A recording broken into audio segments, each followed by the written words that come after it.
Now, the American president's plan to accept a ultra-luxury plane for presidential use from Qatar has enraged the Democrats, following Trump's announcement that the Qatari government is gifting the American leader a $400 million luxury jumbo jet. The Senate witnessed some pretty sharp reactions from the blue camp, who outright called the plane for presidential use to be nothing more than a straightforward bribe. Now, some Republicans also showed some reluctance in endorsing Trump's decision over security concerns, while other GOP leaders hailed the Qatari government's gift. Everybody needs to know that Air Force One is not like every other Boeing, and it's going to have to be put through a lot of paces and probably every square inch analyzed before I think the president should consider it as primary means of transportation. Gift, bribe, call it what you want. I imagine the government of Qatar would expect a return on this investment in the President of the United States. So this is ridiculous to think that he could take this airplane.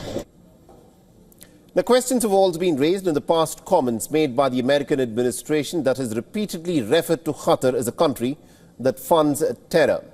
The questions are also being asked on what exactly is it that Qatar will want from the United States in return. Now, the Senate and the House have also doubled down on the Republican lawmakers over Donald Trump's budget proposal that the president himself calls a big, beautiful bill. The Democrats have accused Trump's proposal of slashing billions from Medicaid that many Americans, in fact, rely on. Trump calls this a big, beautiful bill. We call it the big grift.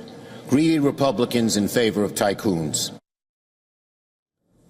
Republicans are trying to jam another GOP tax scam down the throats of the American people, where the overwhelming majority of the benefits will go to the wealthiest 1% in the United States of America, and they want to pay for it by sticking us with additional debt, trillions of dollars of additional debt, and by enacting the largest health care cut in American history, along with the largest cut to food assistance in American history. Now, the American president is expected to face several questions over his decision on accepting the plane from Qatar and also the tax bill, as the administration also hurdles to bring about the hesitant Republicans on board ahead of the critical congressional vote.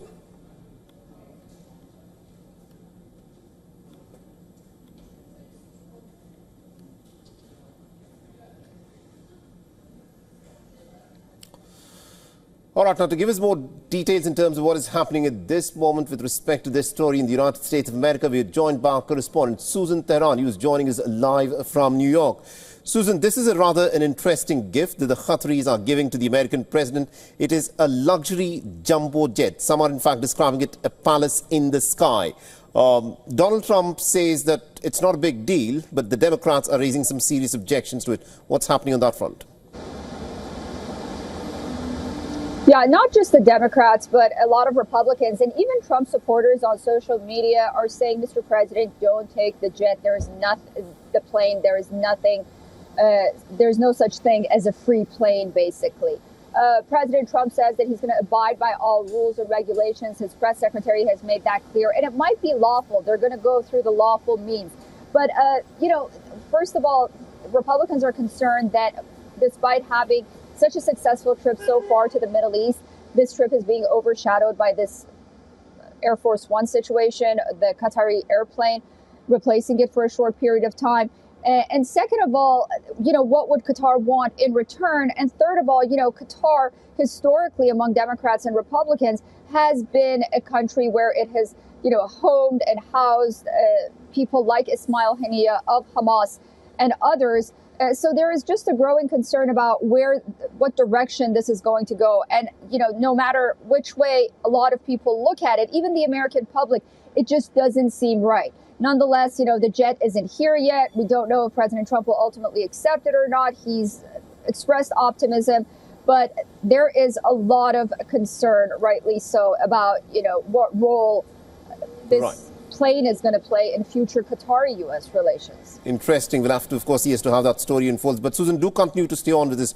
I want you to weigh in on another big story For all the latest news, download the WION app and subscribe to our YouTube channel.